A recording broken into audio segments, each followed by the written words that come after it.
Olá, oitavo ano, sejam todos muito bem-vindos a mais uma aula de Geografia.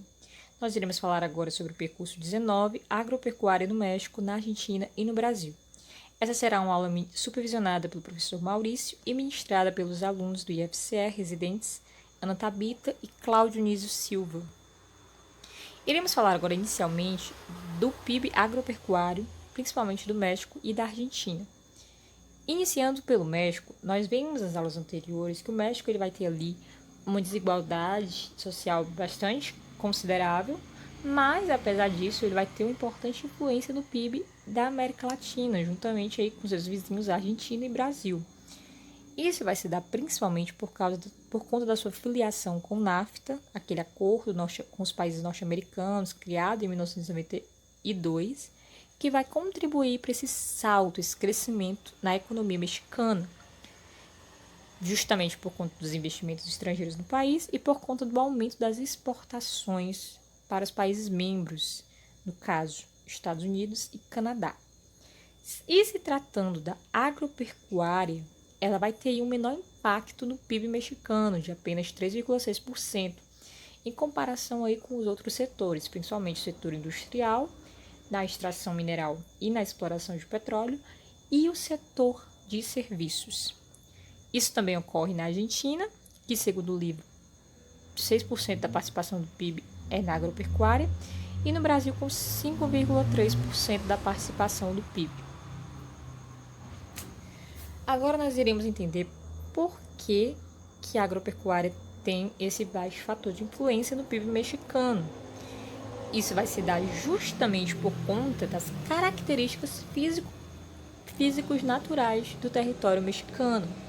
Se nós nos atentarmos para essas características, nós veremos que o país ele se localiza numa região de clima predominantemente árido e semiárido, juntamente aí com uma característica física que se dá numa formação de cadeias, de montanhas, como já foi falado em aulas anteriores, né? Uma localização de bastante regiões montanhosas. A combinação desses fatores vai contribuir, então, para uma área pouco cultivável, uma área que vai ter dificuldade aí para a produção de consumo agrícola. Apesar disso, de um território pouco favorável, esse ainda é um setor que emprega 14% das pessoas economicamente ativas do México. Em contrapartida, o México ele tem aí uma extensa área rural, então ele vai se ocupar da atividade pecuária, sendo 39% do território ocupado pela atividade pecuária, principalmente de bovinos e ovinos, principalmente aí na região centro-norte do país. Como abastecimento do mercado externo, os principais produtos serão algodão, café, cana-de-açúcar, e abastecimento do mercado interno, milho, batata doce, batata, no geral, trigo e arroz. O milho ele vai ser ali um dos mais comercializados e consumidos pelo território mexicano por conta de uma questão cultural, que ele era sagrado entre os incas e maias e continuou sendo bastante consumido. Perdeu um pouco de espaço ali para o comércio estadunidense, mas ainda continua sendo bastante rentável para o México. Aí você pode acompanhar a distribuição desses produtos no nosso mapinha aí pelo território mexicano e como o homem ele vai se adaptar ao meio. Como você pode observar, há aí uma diversificação na localização em que esse produto está sendo colocado, está sendo produzido. Como nós podemos observar, por exemplo, o café, ele vai estar ali abaixo, predominantemente, né, do Trópico de Câncer, porque é uma região onde possui uma umidade mais baixa, logo vai ser mais favorável para o seu cultivo. E o algodão já vai se dar ali mais no norte da região mexicana, que é uma região de temperaturas mais elevadas, favorável também para o cultivo do algodão. Agora nós iremos entender um pouco sobre como funcionam as transnacionais de alimentos no México. As transnacionais ocorrem a partir de uma relação em que as empresas interessadas se filiam e compram terras, estabelecendo empresas rurais. Elas vão ali atrás das melhores terras para atender à produção do mercado externo. Logo, os Estados Unidos ele vai controlar ali 90% da produção mexicana, com os produtos principais sendo algodão, morango e cebolas. Não que eles não possuam capacidade de produzir esses produtos, mas essa comercialização no território mexicano vai se tornar mais rentável por diversos fatores, entre eles baixo custo de terra, força de trabalho e proximidade com o mercado consumidor. Como consequência dessas transnacionais, nós teremos uma redução na produção de alimentos básicos do consumo mexicano, como milho e feijão, o que vai ocasionar uma alta nos preços por conta da demanda que será maior, consequentemente proporcionando aí uma carência alimentar desses alimentos, gerando toda uma alteração no hábito do consumo mexicano. Entre eles também podemos citar a obesidade, que vai ser também dada por uma forte influência nas propagandas das transnacionais no território mexicano. Concentração de terras também é uma das consequências, pois com alta demanda do mercado externo com interesse nas terras mexicanas, há uma valorização aí muito grande da terra, o que vai proporcionar uma dificuldade de acesso aos camponeses e aos sem terras do território mexicano. Agora nós iremos falar um pouco sobre a Argentina e como se dá a agropecuária nessa região. Nós temos aí a região da Argentina, uma região que tem a agricultura como um setor bastante importante para a sua economia, regindo aí 60% do valor de sua exportação, que vai ser considerada pela produção agropecuária, sendo aí a soja a terceira maior exportadora de soja no mundo, atrás apenas dos Estados Unidos e do Brasil nessa ordem, e sendo produtora mundial também dos derivados da soja, a maior exportadora mundial, além de também estar aí à frente em várias exportações como o milho, o trigo, a cana-de-açúcar, o girassol, entre outros. Para que ocorra essa produção alimentícia, ela vai ser feita aí através de uma diversificação que é muito presente no território argentino. Como ele possui essa diversificação, ela vai se distribuir ao longo desse território. Então, o que nós temos aqui? Nós temos a região do Pampas, que é a região ali mais central, né? A região ali da capital, Buenos Aires, Santa Fé, Rosácio ali, que vai ser uma região de solos férteis, relevo plano e clima subtropical. Todas as características elas vão contribuir para a produção de milho, de soja e criação de bovinos e ovinos, que também influencia bastante aí e tem uma grande influência internacional por conta da qualidade da produção argentina nesse setor. Aí nós vamos também nós temos também a região extrapampiana, que é a região ali que vai se afastar um pouco do Pampas, nas regiões oeste, norte e sul.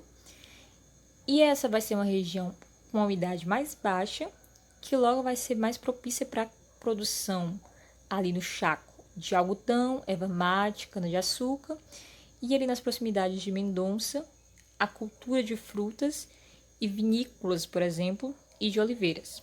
Aí, por fim, nós temos a região da Patagônia, que é aquela região já conhecida pelo vazio demográfico da Argentina, que é uma região que tem maior dificuldade ali para a produção, por conta do clima, que é semiárido, e também o frio, e planaltos e planícies.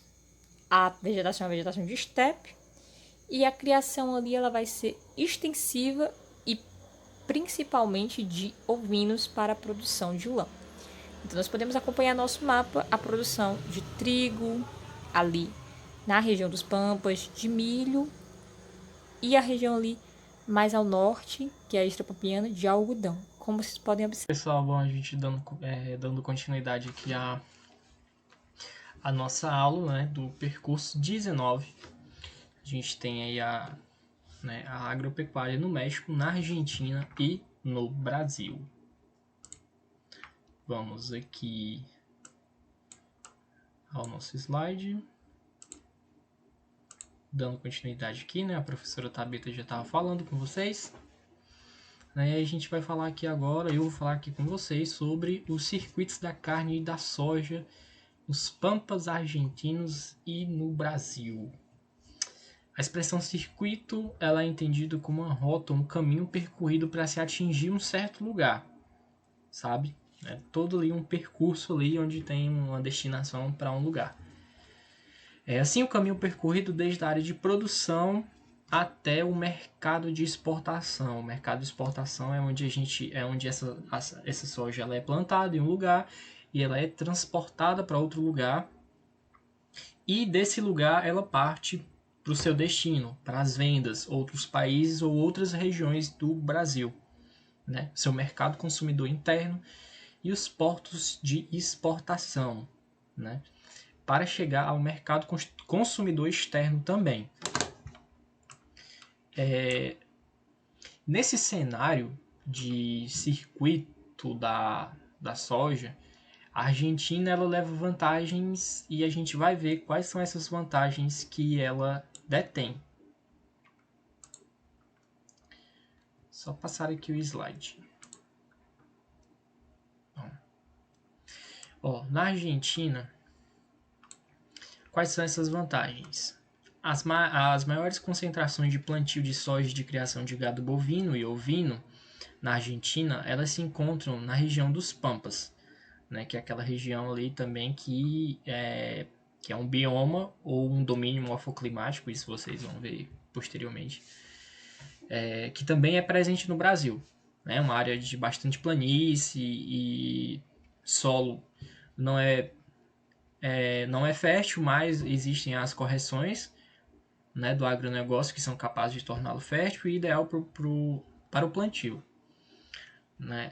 Ela se encontra na região dos Pampas. Nela concentra cerca de 66% da população da Argentina, né? E o que representa a maior parte do seu mercado consumidor interno.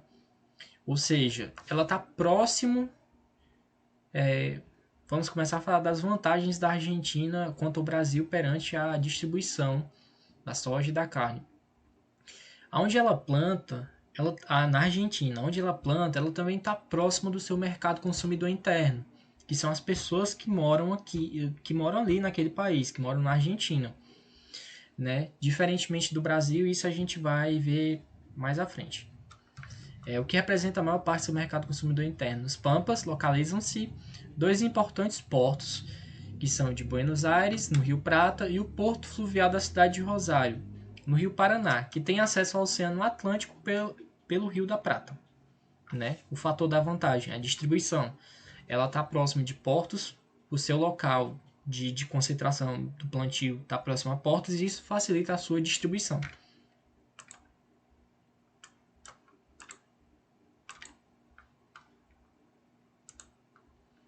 Vamos aqui, né?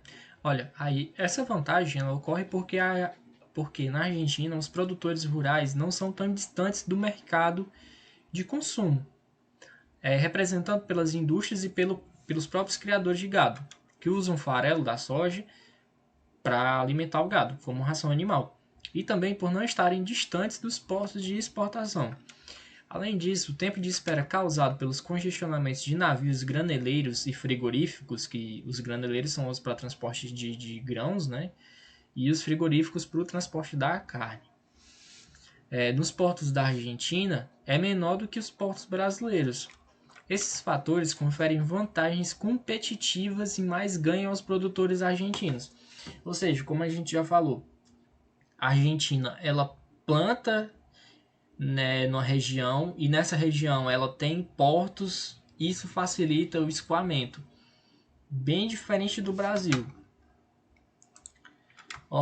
Aí agora a gente vai ver no Brasil qual a real dificuldade da distribuição da soja, da carne no Brasil, que são produtos que derivam do nosso agronegócio. O agronegócio é muito forte no Brasil, né? Mas existem vários percalços e vários problemas que o Brasil enfrenta quanto a isso. Né? No Brasil, a soja e a carne elas se concentram mais na região Centro-Oeste. Como a gente pode ver aqui no mapa, essa aqui é a região Centro-Oeste. Ela está aqui, né, no centro do país, como o próprio nome já diz. O Brasil foi o segundo maior produtor de soja no mundo em 2017, ou seja, muita coisa. Foi de 337 milhões de toneladas, sendo que os Estados Unidos produziram 120 milhões de toneladas desse total e o Brasil 116 milhões, 996 milhões de toneladas, certo? O Mato Grosso foi o maior estado produtor de soja brasileiro e o Paraná o segundo. Só o Mato Grosso produziu em 2017 32 milhões de toneladas de soja, também em 2017. O Brasil possui o maior rebanho de gado bovino e foi o maior exportador dessa carne também. Né? Como a gente já falou, a soja ela é usada no alimento do gado e para vários matéria-prima também para outros tipos de produtos. A região Centro-Oeste é a que responde pela maior produção de soja e aqui possui o maior rebanho de gado bovino. Né? Olha, a gente tem toda essa região aqui. Né? Aqui a gente tem aqui alguns gráficos aqui sobre a produção. Na região Centro-Oeste, produção de soja por unidades da federação. Mato Grosso liderando sempre. E aqui Brasil, rebanho bovino por grandes regiões. A região Centro-Oeste também domina nesse quesito, ou seja, na soja e na criação de gado.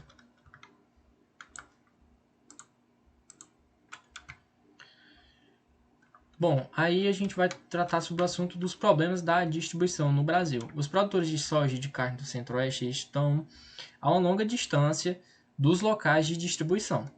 Para você ter ideia, a distância dos municípios de Sinop e Sorriso, do estado do Mato Grosso, que são grandes produtores de soja, até o Porto Santos, no litoral do estado de São Paulo, é de mais de 2.000 quilômetros. 2.000 quilômetros é muita coisa, gente. Daqui para Fortaleza é em torno de 150 quilômetros. Imagine aí 2.000 quilômetros, é muito longe. Considerando que cerca de 65% da soja produzida no Brasil e quase a totalidade do gado bovino e da carne são transportados pelas vias rodoviárias, que são o meio de transporte mais caro, e a gente utiliza o meio de transporte mais caro, que é o meio rodoviário, né, os caminhões e tal, pelas rodovias, aí existe essa desvantagem em relação à Argentina e sobretudo os Estados Unidos, pois os custos de transporte eles oneram mais sobre os produtos. Ou seja, quanto mais você gasta no transporte, o valor final do produto ele vai aumentar. Vai ser um produto mais caro, porque a gente está gastando mais para distribuir esse produto. Esse mapinha aqui, ele está aqui para ilustrar, né, como aquela região, né, como a gente lembra do outro mapa, a região Centro-Oeste. E aqui são os principais pontos de distribuição. Aqui a gente tem algumas hidrovias, que são os barcos que navegam nos rios. Né, aqui, ó, alguns portos muito longe mesmo. E a gente acaba usando os meios o meio de transporte mais caro, que é o meio rodoviário.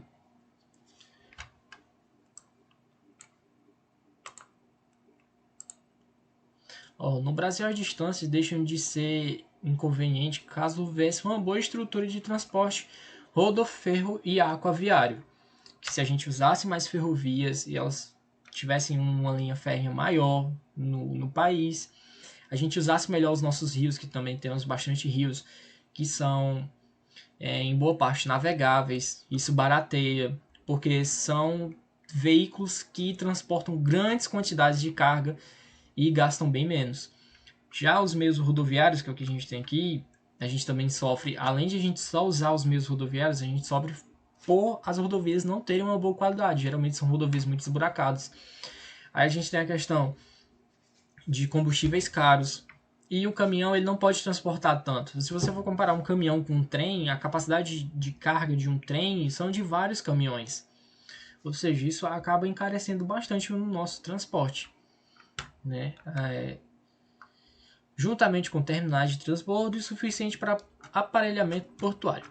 Ainda persistem problemas como rodovias mal conservadas, e mal sinalizadas, que elevam os preços dos pedágios, alto custo das tarifas portuárias, baixa capacidade instalada nos terminais marítimos, ocasionando fila de caminhões e navios em época de grande safra, ou seja, a gente produz muito, mas a nossa distribuição ela é muito falha e acaba atrasando todo o nosso processo. Bom, obrigado pessoal e até a próxima aula.